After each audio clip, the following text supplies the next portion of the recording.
अस्सलाम वालेकुम नाजरीन। राजनपुर के ज़िमनी इलेक्शन में पीटीआई के उम्मीदवार नून लीग के दांधली के बावजूद नून लीग के उम्मीदवार से डबल लीड पर जीत रहे हैं। इस हवाले से senior anchor person Mansoor Ali Khan ने बड़ी ज़बरदस्त बात की, उनका क्या कहना है? साहब बहुत शुक्रिया आपने हमें ज्वाइन किया। इस वक्त राजनपुर से जो रिजल्ट्स आ रहे हैं, पाकिस्तान तहरीक इंसाफ एक वाज़ेह बर्तरी में है।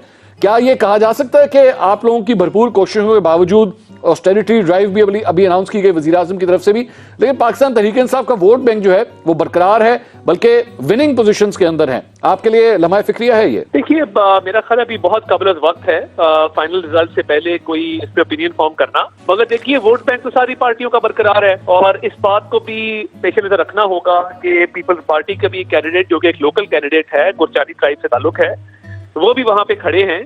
तो मैं ये समझता हूँ कि हर हलके के अपने डायनामिक्स हैं, हर हलके की अपनी जो है वो पिक्यूरियरिटीज हैं, तो ये हर हलके पे डिपेंड करता है।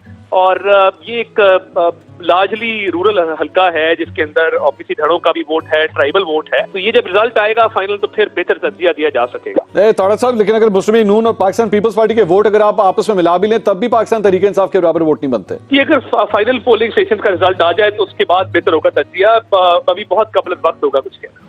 अच्छा, ये बताइए कि मरियम नवाज साहिबा जो है उनको आपने चीफ ऑर्गेनाइजर बनाया हुआ है पार्टी के अंदर, मुख्तलिफ जगहों के ऊपर वो वर्कर्स कन्वेंशंस भी कर रही हैं, लेकिन लग नहीं रहा कि उनके रिजल्ट्स जो हैं बहुत ज्यादा अच्छे आ रहे हैं। नहीं, रिजल्ट्स वर्कर कन्वेंशंस को जांचने का मुझे नहीं समझ आ रहा कि आपके पास क्या पैमाना है कि कौन सा वर्कर कन्वेंशन सक्सेसफुल है, कौन सा नहीं है। वो डिविजनल हेडक्वार्टर्स पे जा रही हैं, उनको बड़ा अच्छा रिस्पॉन्स मिल रहा है, पार्टी मुनज़्ज़म हो रही है, पार्टी के वर्करों को एक नया जोश वलवला मिल रहा है। और बतौर चीफ ऑर्गेनाइजर उन्होंने हर जगह पे यूथ कोऑर्डिनेटर्स की भी अपॉइंटमेंट की है, सोशल मीडिया टीम से मुलाकातें की हैं, जो डिस्ट्रिक्ट की डिवीजन की तंजीमें हैं उनको फाल किया है, जो खाली पोजीशन थी उनको फिल किया है। तो ये जो तंजीमी दौरे होते हैं उनका मकसद यही होता है कि वेकेंट पोजीशंस को फिल किया जाए और लोगों से मेल मुलाकात करके पार्टी को मजीद मुनज़्ज़म और मुतहर्रिक किया जाए। तो ये तमाम धड़े जिनसे वो मुलाकातें कर रही हैं, और देखिए उन्होंने बड़े अच्छे इक़दाम किए हैं। तो देखिए कि बड़ा बारीक बीनी वाला काम है, मैंने तो 15 साल ये काम किया है, मुझे बड़ी समझ है इस काम की। तो I think she is making all the right moves और वो आने वाले दिनों में मजीद उनको पॉपुलैरिटी मिलेगी और ये चीजें मजीद बेहतरी की तरफ जाएंगी। लेकिन तारड़ साहब, ये जो एक इंप्रेशन आ रहा है, जाहिर बात है इस वक्त आपके गवर्नर्स जो हैं वो भी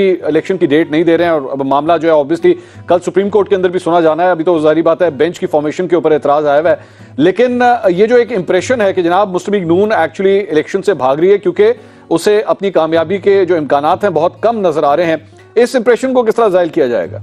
देखिए, ऐसी बात कतई नहीं है और मैं ये समझता हूँ कि अगर एक शख्स की अना या जिद की वजह से असेंबलियों को कबल वक्त तहलील किया गया है और IMF के पास हम तो नहीं गए थे, इमरान न्याजी साहब गए थे, और अगर फाइनेंशियल कंस्ट्रेंट्स हैं या बाकी कुछ इश्यूज हैं उनको लीगली देखा जाना चाहिए। मगर हैविंग सेड दैट, हम इलेक्शनों के लिए बिल्कुल तैयार हैं और इलेक्शंस हमारी तरफ से कल करवा लें।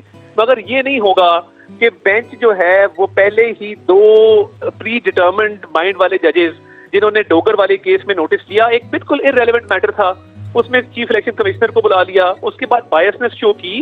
देखिए, ये हमारा हक है कि हमने अगर तहरीरी एतराज जमा कराया है उन 2 जजेस पे, तो उनको नहीं बैठना चाहिए। और एक जज साहब के खिलाफ सुप्रीम जुडिशियल काउंसिल का रेफरेंस दायर हो चुका है और जब काजी फायजीसा साहब की अहलिया को कटहरे में खड़ा किया था तो वो तो आबदीदा भी हुई, तो किसी को रहम नहीं आया था माय लॉर्डशिप्स को। अब अगर मज़ाहिर अली अकबर नकवी साहब का लाहौर कैंट में एक प्लॉट निकल आया है जो जिसकी असल कीमत 40 करोड़ है और वो 10 करोड़ का उन्होंने खरीदा है और उनके खरीदने से एक दिन पहले खरीदार ने खरीदा है, तो ये सारे वो सवालात हैं जिनका जवाब तो देना होगा। ये नहीं हो सकता कि काजी फायजीसा के लिए और मेयार हो, इनके लिए और मेयार हो। बिल्कुल आइन की तशरीह करें, कानून की तशरीह करें, मगर ये फुल कोर्ट हमारी डिमांड है, माइनस दीज 2 जजेस आप फुल कोर्ट बिठाएं। देखिए, आइन रीराइट किया गया जब 63A की तशरीह की गई, जब ये कहा गया कि वोट देने वाला शख्स किसी और पार्टी को, वो उसका वोट गिनती में शुमार ही नहीं किया जाएगा। और जब आइन के अंदर लिखा है पार्टी हेड, कहा गया नहीं ये पार्टी हेड नहीं है, पार्टी हेड तो डिक्टेटर बन जाएगा, तो इसलिए ये पार्टी हेड की जगह पार्लिमानी पार्टी का डिसीजन है।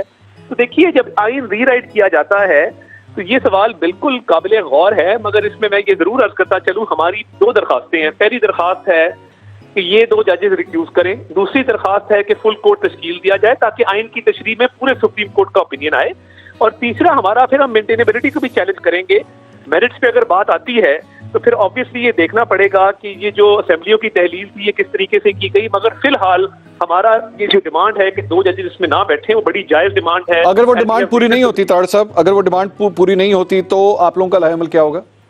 देखिए, अगर ये इतनी मतलब जिद है तो ठीक है, हम आर्ग्यू अपना केस जरूर करेंगे और अपना लाहे अमल जो है वो कानूनी मुशावरत के बाद उसका ऐलान करेंगे, क्योंकि वो अंग्रेजी में कहते हैं कि justice should not only be done, it should be seen to be done, यानी इंसाफ होना नहीं चाहिए, इंसाफ होता नजर भी आना चाहिए। ठीक। तो ये कुछ आइन कानून के तकाजे हैं जो पूरे हों, अदरवाइज फिर ये शक व शुबहात उठेंगे जो भी फैसला आएगा उस हवाले से, और शक व शुबहात नहीं उठने चाहिए।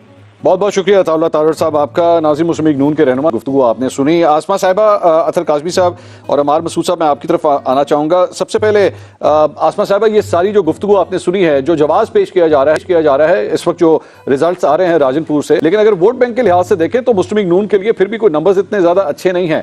इमरान खान साहब ने जो बयानिया बनाया उसके ऊपर एतराज़ किया जा सकता है, लेकिन ये कहा जा सकता है कि एटलीस्ट वो बयानिया जो है उनका वोटर और बल्कि मजीद वोट बैंक जो है वो इंक्रीज हो रहा है पंजाब के अंदर। मुस्लिम लीग नून के लिए लम्हा फिक्रिया है।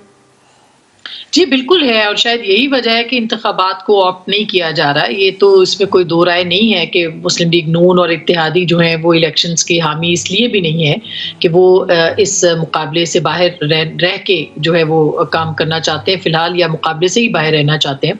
लेकिन उसके साथ साथ इस हल्के की भी डायनामिक्स है, ये बिल्कुल दुरुस्त कहा तारड़ साहब ने भी, और मैं इसलिए इस बात से मुत्तफिक हूँ कि यहाँ पे PMLN और पाकिस्तान पीपल्स पार्टी अलग अलग लड़ रहे हैं इलेक्शन, और आपने देखा होगा कि मुख्तलिफ जगहों पे इनके बीच में एक इत्तेहाद सा नजर आता है कि PDM की जमातें मिलकर इलेक्शन जो है वो लड़ेंगी।